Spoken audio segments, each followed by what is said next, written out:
How's it going, guys? Cameron here, Canadian Gamer, coming at you with another video.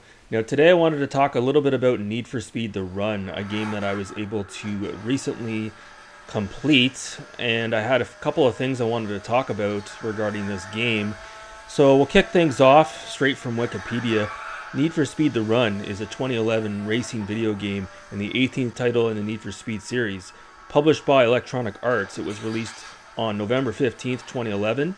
With EA Black Box developed versions for PlayStation 3, Windows, Xbox 360, while Firebrand Games developed versions for the 3DS and the Wii.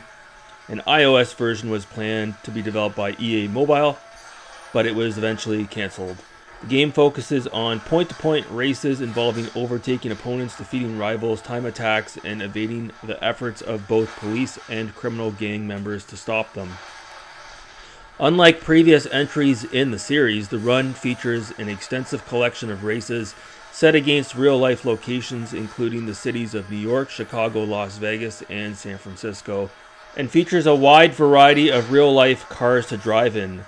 The game's career mode sees players assume the role of a street racer, taking part in a large scale of races from San Francisco to New York and seeking to win it against various odds. While the game received extensive marketing and heavy promotion from its developers, it received mixed reviews from critics following its release. It was the last game that was developed by EA Black Box, as the studio was shut down in April 2013. As of 2021, Need for Speed The Run is no longer available for purchase in any online stores. So, I don't really think this will be a review of any sort. I just wanted to give a hot take on my final thoughts of this game, which may come as a surprise to some, because again, I know this game is not liked by a lot of gamers out there. I really enjoyed this game a lot. I would go as far as to say is this would probably be my second favorite Need for Speed game out of the modern games, behind Shift 2 Unleashed. I really enjoyed this game. So, it's got a couple of unique things going for it, okay? It's basically like a cannonball run. So you're racing through all of the states across the United States. You start off in San Francisco, and then you make your way through the Colorado Rockies, and then you go through Las Vegas, and then you end up in New Jersey.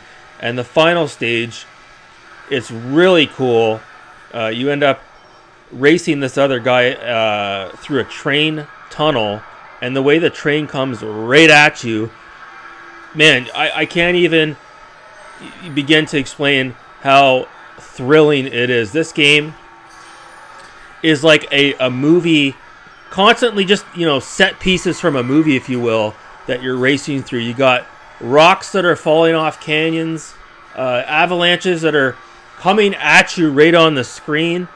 The way the car slides around the corner, as you can see in this gameplay footage, the camera pivots with your car. Very similar to the game Split Second, if any of you guys have played that. The only thing that kind of sucks about this game is you can tell it runs at 30 FPS, which is expected from an Xbox 360 or a PS3 game from this era. It would be really cool, it'd be a real treat if you could play this game on the PC and see it running at a 60 FPS. Or, if this game could have had nice backwards compatibility with the Xbox Series X or the Xbox One X, and again, would have been able to take advantage of maybe a higher frame rate or maybe a higher resolution. This game could really use that sort of an upgrade. The game still feels really fast when you're driving. The other thing I want to sort of complain about is the perspective. There's no chase view, and when I play these games, oftentimes I really like to use the chase view so I can get a better idea of what's coming at me.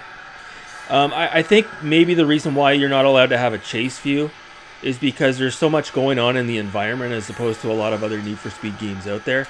Maybe if they would have went with the chase view, they couldn't have really incorporated certain things. Like I said, avalanches coming at you and rocks and boulders and going through a train track. It probably wouldn't have been able to pull it off with the chase view. So the camera is almost too close to the rear of the vehicle unless you're playing it from a first-person perspective, which a lot of you guys out there probably would choose that perspective.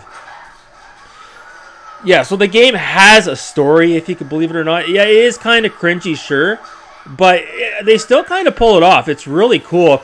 You guys, again, you have to play it to believe it, but like at one point, your character actually pulls out a gun and starts shooting another guy on screen. Like it goes from being like a racing game to being like a legit, like almost like Fast and Furious style, like the more modern films where you're doing heists and all the rest of it. You're trying to evade the police. And while we're on the topic of the police, again, EA Black Box did a really good job with regards to the voice-overs, the voice acting, because a lot of the older Need for Speed games, well, even the modern ones, it's very sterile delivery as far as the cops, you know? It's always like, we're in pursuit of a blue Shigera, 69er. we got a black Mercedes going down Highway 65, over. Whereas this one, not the case. This one's like, get over, get off the road, get off the road, get off the road, pull over. I said pull over. What are you doing? Pull over. Get him. And the way the cops swing out in front of you, it's awesome. Like I said, it's almost like an action scene or a chase scene out of a full motion movie, if you will. So yeah, it was really good.